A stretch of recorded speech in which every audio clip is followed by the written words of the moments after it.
Julie Benoît, professeure et coordonnatrice au programme Éducation en service à l'enfance au Collège La Cité. On apprend à devenir éducateur. Et éducateur, ça veut dire quoi? Ça veut dire qu'on apprend à établir une relation bienveillante avec l'enfant. On apprend à travailler avec les familles. On apprend à créer un milieu d'apprentissage pour l'enfant afin qu'il puisse se développer puis pour l'amener à s'épanouir. Un diplôme d'études secondaires de l'Ontario ou d'une autre province canadienne. Si vous ne détenez pas un diplôme d'études secondaires, il y a des tests de compétences que vous pouvez compléter pour évaluer votre éligibilité au programme. Alors, on recherche des étudiants qui sont sensibles à l'autre, empathiques, des étudiants qui sont capables de travailler en équipe, des étudiants qui ont le goût de faire la différence dans la vie des enfants, parce que ça va être une partie importante de leur travail, devenir un adulte significatif dans la vie d'un enfant. Donc, ça prend quelqu'un qui a des bonnes habiletés interpersonnelles, qui est capable d'entrer en relation avec, que ce soit des enfants, des collègues ou des familles. On cherche aussi des gens qui sont créatifs, qui sont dynamiques et, comme je disais tantôt, qui ont le goût de faire la différence dans la vie d'un enfant.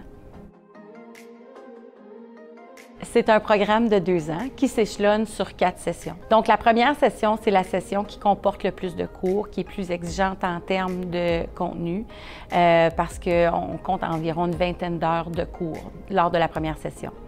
Quand on arrive à la deuxième session, on jumelle le stage et les cours. Donc, on a un petit peu moins de cours, mais on a une expérience d'aller en stage. Lors de la troisième session, on recommence la même chose qu'à l'étape 2, c'est-à-dire qu'on a un deuxième stage avec des cours. Et finalement, la dernière étape, c'est un stage à temps plein avec seulement un cours au cursus.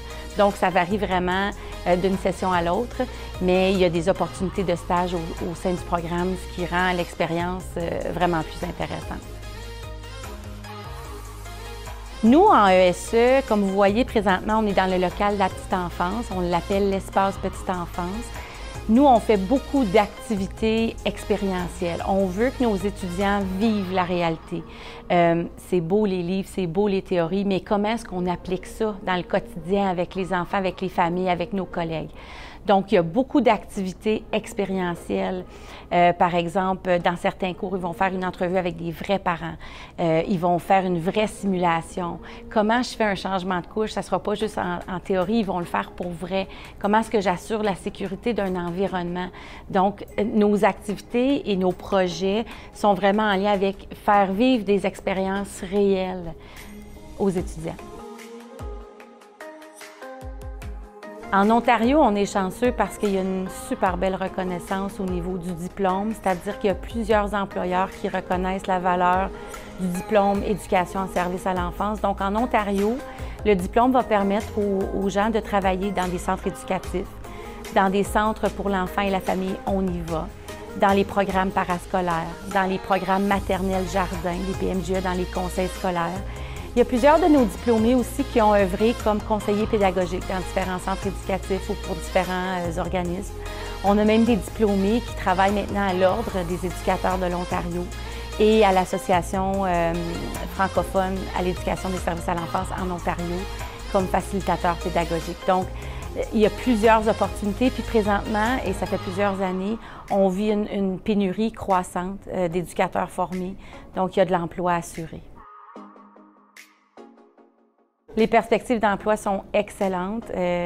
Comme je disais tantôt, emploi assuré. Il y a une pénurie grandissante d'éducateurs en service de garde et en service à l'enfance. Donc, ça fait en sorte qu'on a vraiment besoin de gens pour œuvrer auprès de nos petits et de nos plus grands. En fait, la profession est reconnue en Ontario. Dans les autres provinces, il y a quand même des processus d'équivalence qui doivent être entrepris auprès de la province parce qu'il n'y a pas un programme uniforme où on dit « OK, ce programme-là, partout au Canada, il est reconnu ». C'est sûr que les lois diffèrent un peu d'une province à l'autre quand on pense notamment aux lois par rapport aux services de garde, aux services à l'enfance. Les lois sont tellement différentes d'une province à l'autre. Alors, quelqu'un qui voudrait œuvrer dans une autre province pourrait faire ses démarches auprès de la province dans laquelle il veut travailler pour voir quels sont les processus d'équivalence. Mais pourquoi travailler dans une autre province? L'Ontario, c'est la meilleure province pour les étudiants en éducation en service à l'enfance. Alors, on a une super belle équipe variée au niveau des enseignants. On a tous une expertise. Certains profs ont une expertise plus au niveau des expériences concrètes. D'autres profs ont des expériences au niveau du développement de l'enfant, au niveau de tout ce qui est les lois. On a vraiment une belle brochette d'enseignants, si je peux utiliser cette expression-là, avec une super belle expertise. Puis les enseignantes ont tous un but commun, et c'est de rendre l'expérience positive pour nos étudiants. Et on a vraiment à cœur la profession d'éducateur, puis on a aussi à cœur le bien-être de l'étudiant, et ça paraît dans notre enseignement. Les enfants ont vraiment besoin d'une personne significative dans leur vie autre que leurs parents. Alors, si vous sentez que vous êtes cette personne-là, venez, on vous attend.